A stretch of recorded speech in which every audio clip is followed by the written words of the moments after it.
بسم اللہ الرحمن الرحیم الحمدللہ رب العالمین صلی اللہ علیہ نبی المی وآلہ وسلم۔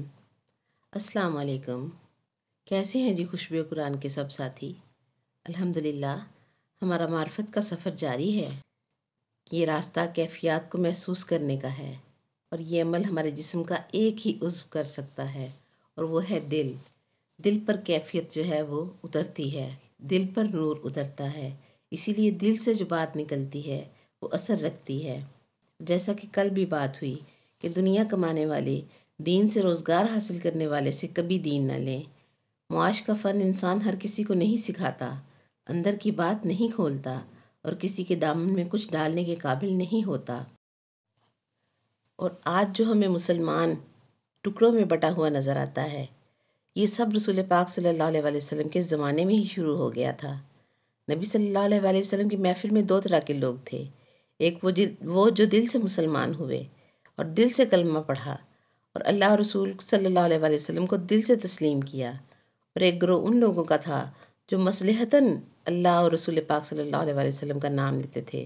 ان کا مسلمان ہونا کسی دنیاوی غرض کے حصول کے لیے تھا۔ رسول پاک صلی اللہ علیہ وسلم کی زندگی میں ایک گروہ نبی صلی اللہ علیہ وسلم کا احترام کرنا اپنی زندگی اور موت سے بھی افضل سمجھتا تھا، اور دوسرا گروہ ایسا تھا کہ موقع ہو تو سلام کر لو اور موقع نہ ہو تو ٹال جاؤ۔ قرآن پاک میں اس بات کے ثبوت ہیں، جیسا کہ پہلے بھی بات ہوئی ہے کہ رسول صلی اللہ علیہ وسلم کی زندگی میں انہوں نے جیسے ہی اعلان رسالت کیا، دو طرح کے گروہ اسی وقت بن گئے تھے، اور نبی صلی اللہ علیہ وسلم کو معصوم، معلم قرآن اور نوری تسلیم کرنے والا ایک علیحدہ گروہ تھا، جو دل سے رسالت مآب صلی اللہ علیہ وسلم کی عزت کرتا تھا اور ان کے ہر فرمان پر سمعنا و اطعنا کی ادا پر عمل کرتا۔ اور ایک گروہ جو تھا وہ دنیاوی حرص و حوث کے لالچ میں رسول صلی اللہ علیہ وسلم کے ساتھ تھا، وہ رسول صلی اللہ علیہ وسلم کی دل سے عزت نہ کرتا تھا۔ اس کا ثبوت ہمیں قرآن پاک سے ملتا ہے، اور قرآن پاک نے کھول کر ان کو ڈانٹا بھی ہے۔ فرمایا لا ترفعوا اصواتکم فوق صوت النبی، یہ وہی تھے جو دل سے تعظیم نہیں کرتے تھے۔ پھر فرمایا لا تقولوا رائنا، میرے رسول کو انظر نہ کہا کرو۔ پھر فرمایا والذین ینادونک من وراء الحجرات، وہ لوگ جو تجھے گھر سے باہر کھڑے ہو کر اونچی آواز میں پکار لگاتے ہیں، یہ وہی گروہ تھا۔ پھر فرمایا ما ضل صاحبکم وما غوی، یہ وہی گروہ تھا جو دل سے رسول پاک صلی اللہ علیہ وسلم کی تعظیم نہیں کرتا تھا۔ اور پھر جمعے کی نماز میں فرمایا کہ جب یہ کسی حال میں نفع آتا دیکھیں گے یا کوئی کھیل کود میں دھیان جائے گا تو یہ تراکو کا قائمہ، یہ تجھے امامت کرواتا ہوا چھوڑ کر چلے جائیں گے۔ یہ وہی گروہ تھا جو دل سے احترام رسالت نہیں کرتا تھا۔ پھر اللہ تعالیٰ نے قرآن میں یہ بھی فرمایا یا ایھا الذین آمنوا لا تدخلوا بیوت النبی الا ان یؤذن لکم، اے ایمان والو جو تم میرے نبی کی گھر بغیر اجازت کے جاتے ہو مت جایا کرو۔ یہ وہی گروہ ہے جس کو اللہ کریم ڈانٹ رہا ہے، اور آگے اسی آیت میں فرماتا ہے الی طعام غیر ناظرین ولکن اذا دعیتم فادخلوا، کھانا پکڑنے کا انتظار میرے نبی کے گھر پر بیٹھ کر نہ کیا کرو، بلکہ یہ دورانیاں اپنے اپنے گھروں میں گزارا کرو، اور جب آواز پڑے کھانے کی، تمہیں دعوت مل جائے کہ آ جاؤ کھانا تیار ہے، پھر میرے نبی کے گھر میں داخل ہوا کرو۔ یہ وہی گروہ تھا جس کی نشاندہی قرآن پاک میں اللہ فرما رہا ہے اور ہمیں سمجھا رہا ہے کہ ایسے لوگوں سے بچ کر رہنا، ان کو اپنا رہبر رہنما نہ مان لینا۔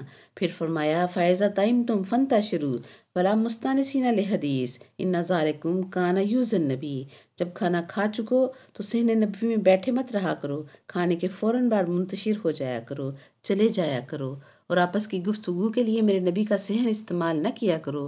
قرآن کا یہ حکم انہی لوگوں کے لیے ہے کہ پکنے سے پہلے آنا نہیں اور کھانے کے بعد بیٹھ کر باتیں نہیں کرنی، کھاتے ہی اٹھ کر چلے جایا کرو، اور وجہ بھی بتا دی کہ تمہارا یہ طریقہ، یعنی کھانا کھانے سے پہلے آنا اور پھر کھانے کے بعد صحن نبی میں بیٹھ کر باتیں کرنا، میرے نبی کو اذیت دیتا ہے، نبی کو تکلیف ہوتی ہے۔ اللہ اکبر، سوچنے کی بات ہے۔ یہ جتنا بھی آیتیں میں نے پڑھی یہ قرآن پاک کی آیات ہیں، حکایات نہیں ہیں، گھڑی ہوئی کہانیاں نہیں ہیں۔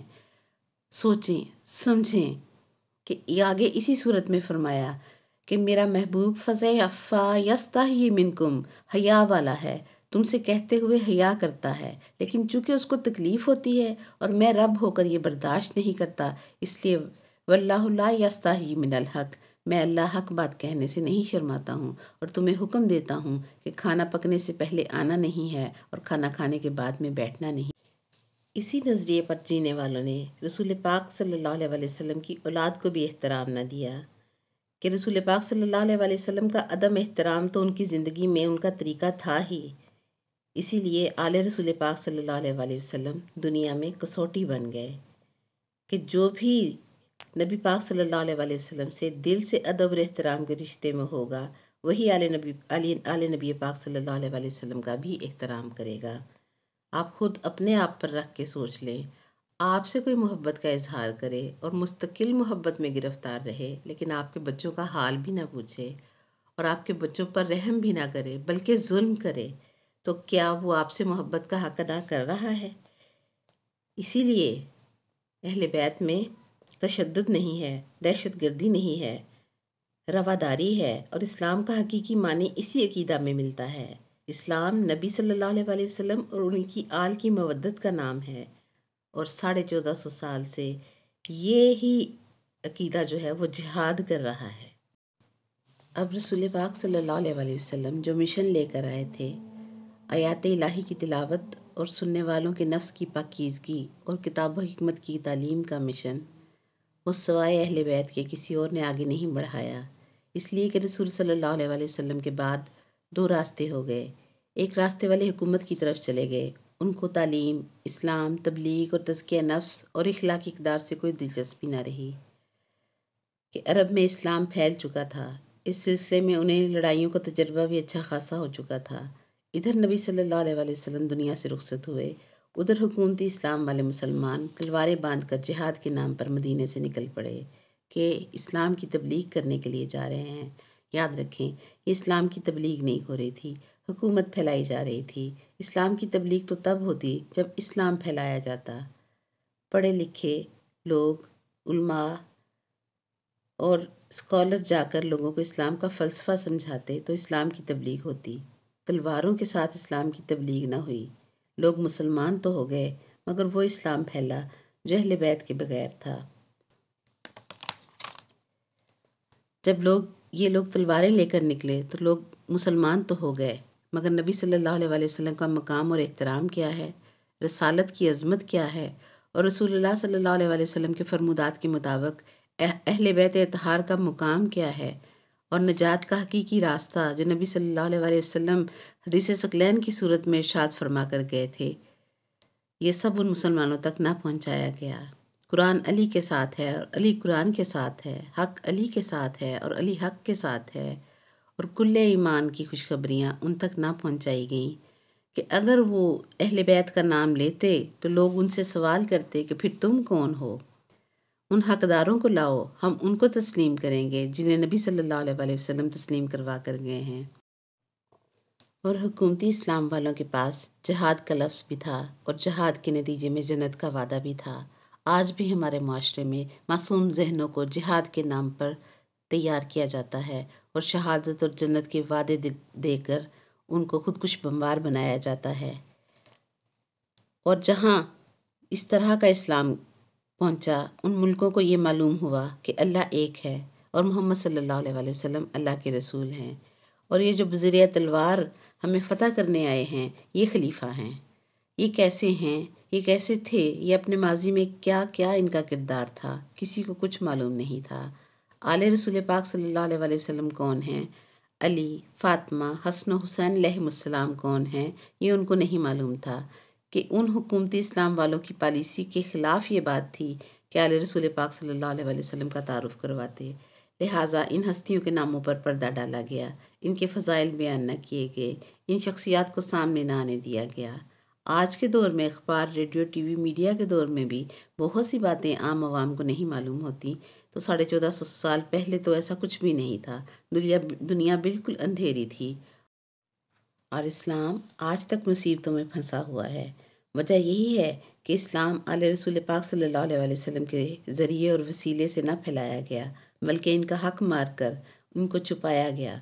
اگر اسلام اہل بیت کے وسیلے سے پھیلتا تو للہیت اور انسانیت کا طور طریقہ رائج ہوتا اور ساری دنیا ایک ملت ایک قوم بن کر دائرہ اسلام میں داخل ہوتی۔ ایسا نہ ہوا۔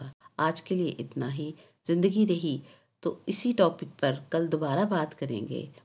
وآخر دعوانا الحمدللہ رب العالمین۔